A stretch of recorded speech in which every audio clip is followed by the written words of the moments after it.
नमस्कार, आप देख रहे हैं मेरे साथ यूरो न्यूज़ 24 और मैं हूं आपके साथ फजा। The Kashmiri files. मुमकिनन ये आपके लिए एक फिल्म का नाम है, लेकिन ये उन कश्मीरी पंडितों के लिए एक स्मृति है जिन्होंने अपना घर छोड़ा था। ये उन लोगों के लिए एक एहसास बनता जा रहा है जो इस फिल्म को देख रहे हैं और कश्मीरी पंडितों के जो दुख है उन्हें महसूस कर रहे हैं। ये उन राजनेताओं के लिए भी एक नया राजनीतिक मुद्दा बन गया है जिन्होंने सिर्फ कश्मीरी पंडितों को एक राजनीतिक चश्मे से ही देखा है। आखिर क्या है ये फिल्म और क्यों जनता के दिल में ये इतना ज़्यादा छाप छोड़ रहा है और क्यों इसका इतना बड़ा सियासी मुद्दा बन रहा है। कश्मीरी पंडितों के पलायन के ऊपर बनाया गया द कश्मीरी फाइल्स इस वक्त चर्चा में है। ये फिल्म 1990 के उस दौर की कहानी है जब लाखों कश्मीरी पंडितों ने आतंकी धमकियों के चलते अपने घर से पलायन किया था और आज 32 साल बाद डायरेक्टर विवेक अग्निहोत्री के अंतर्गत बनी ये फिल्म एक राजनीतिक विषय, बहुत बड़ी राजनीतिक विषय बन चुका है, जहां एक तरफ बहुत से नेता इस फिल्म के माध्यम से राजनीतिक दांवपेच खेल रहे हैं, वहीं दूसरी तरफ बहुत सारे नेताओं ने चुप्पी को ही अहमियत देना बेहतर समझा। विपक्ष वीपीएस सिंह की सरकार को समर्थक देने वाली बीजेपी के ऊपर हमला बोल रही है, वहीं दूसरी ओर बीजेपी कश्मीरी पंडितों के हालात को लेकर कांग्रेस को घेर रही है।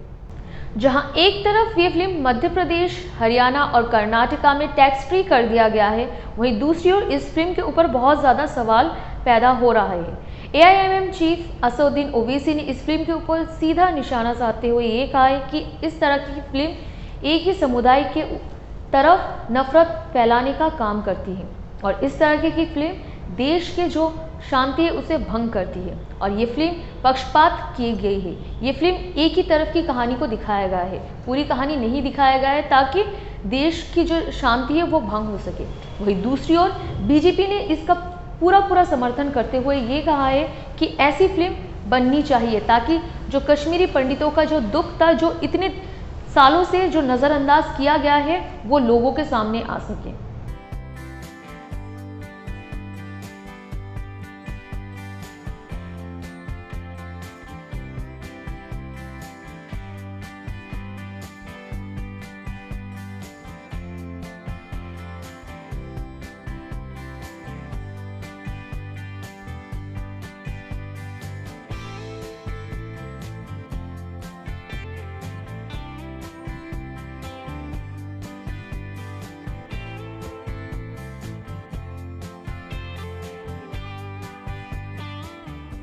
द कश्मीर फाइल्स की टीम की तरफ से, विवेक जी की तरफ से और अभिषेक जी की तरफ से और पल्लवी जी की तरफ से और सारी जो टीम थी उनकी तरफ से हमने उन्हें शुभकामनाएं दी दोबारा चीफ मिनिस्टर बनने की।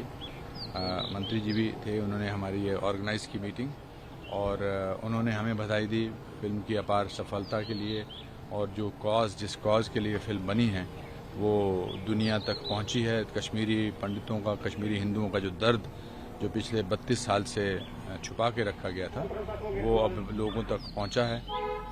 हम उनके दुख को दूर तो नहीं कर सकते, लेकिन कम से कम इस अपार सफलता की वजह से शायद उनके जख्मों पर थोड़ा मलहम लगे और योगी जी ने जो इसको टैक्स फ्री किया है उसके लिए हम उनका धन्यवाद करते हैं। मैं तो उस फिल्म बनाने वालों से सिर्फ इतना जानना चाहता हूँ, क्या ये डॉक्यूमेंट्री है या क्या ये कमर्शियल फिल्म है?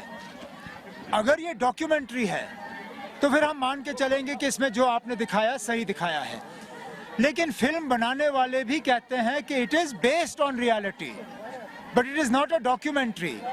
उसमें तरह तरह के झूठ दिखाए गए हैं, बिलखसूस उस वक्त की हुकूमत के बारे में।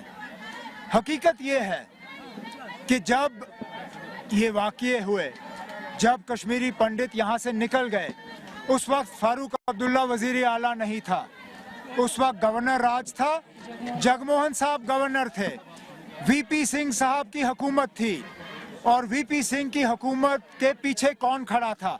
बीजेपी की हुकूमत थी मरकज में जब कश्मीरी पंडित यहाँ से चले गए। तो ये क्यों नहीं दिखाते हो आप पिक्चर में? फारूक अब्दुल्ला को तो आप दिखाते हो, लेकिन वीपी सिंह के पीछे बीजेपी को क्यों नहीं दिखाते हो? वीपी सिंह की हुकूमत थी उस वक्त जब निकले।